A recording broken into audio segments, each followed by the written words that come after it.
Hello, I'm Peter Auger of Peter Auger Piano Tuition, and today it's time for another Tuesday tip for better piano playing.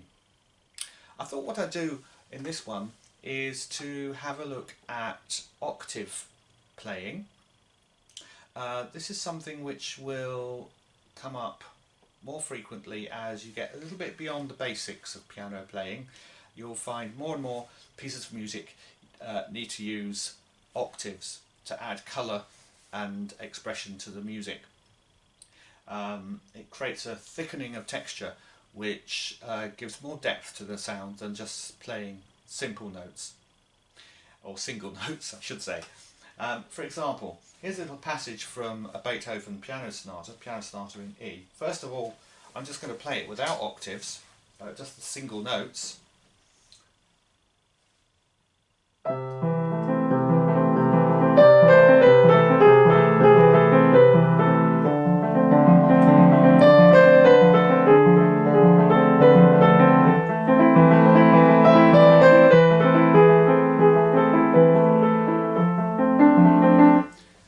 Nice enough, but now listen to it as it's actually written by Beethoven with those octaves, and I think you'll agree it makes quite a stunning difference.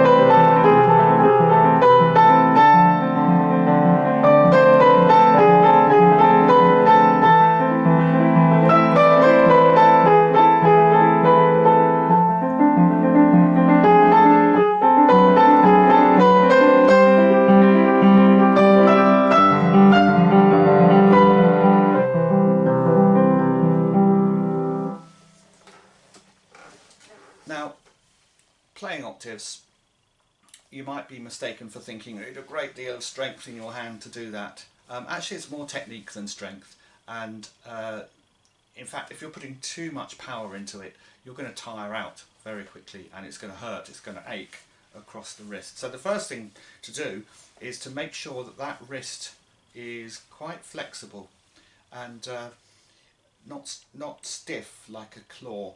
I do see quite a lot of piano players, when they're doing octaves for the first time, they kind of tense up, and you've got this sort of fixed claw-like effect, which is not good for your wrist and is not good for your comfort either.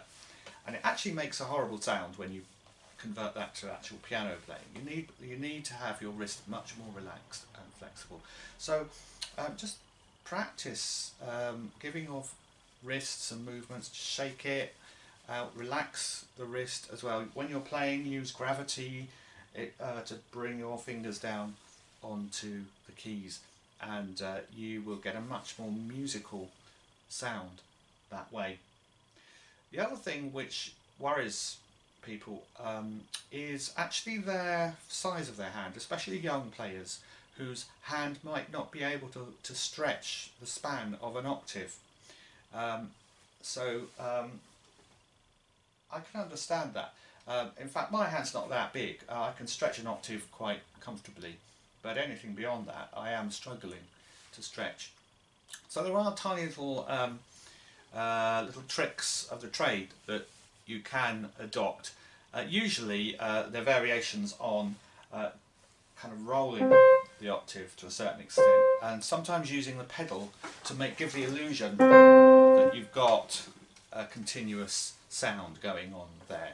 But if you've got very, very small hands, sometimes it's better to wait until you've grown a little bit before tackling some of these big works which have lots of octave playing in them. Now, a tip I will give you when playing octaves is to track the thumb. When you play an octave, obviously using the thumb on the lower note and your little finger on the upper note. Now there are times when you would substitute your fourth finger for the little finger, especially if you want to create some legato phrasing in that uppermost part. That's another technique which we can deal with in a separate Tuesday tip in the future. For now we're using fingers 1 and 5 exclusively. Okay, so to avoid the anxiety of how am I going to hit the right note when you're doing your octaves, find your spacing, find how wide apart you need to stretch your hand. That will take a little bit of experimentation at first, but you'll be surprised how quickly you get acclimatized to how wide you need to have your hand. And then forget your little finger and just track your thumb.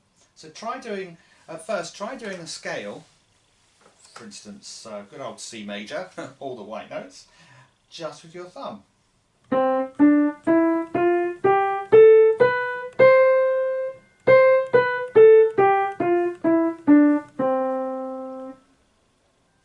Next, a good way to proceed after that is to play broken octaves. In other words, rather than playing the two together, play them one after the other, like this.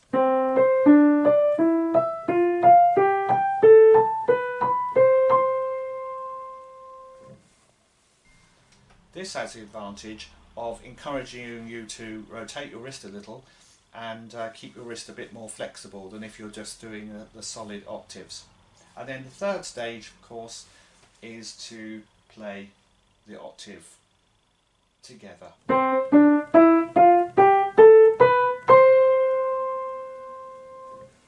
Of course, everything I say should be done in right hand and left hand. So with the left hand, rather than doing, when you're doing the thumb tracking, it's still the same, it's a thumb tracking that you do, but go down, then do your broken octaves, and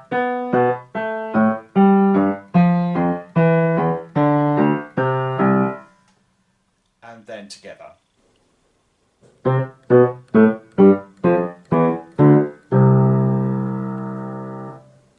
haven't got time here to do all that in all different keys, but try it in different keys as well. You need to know your scales in order to do that. And one last little exercise you can do is this one, where you go up 3 notes, then down, and then up. I need to keep going.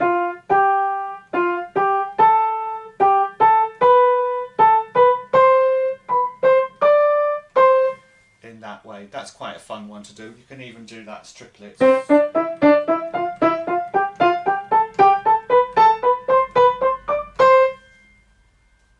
Making a little accent on the first of each group of 3. But the key point really is to keep that wrist relaxed as much as possible and use your thumb as the marker. Use that thumb to track your way through the octaves. Well, good luck with that and enjoy playing your octaves. Thanks for watching today, and look forward to seeing you at the next Tuesday tip. Bye for now.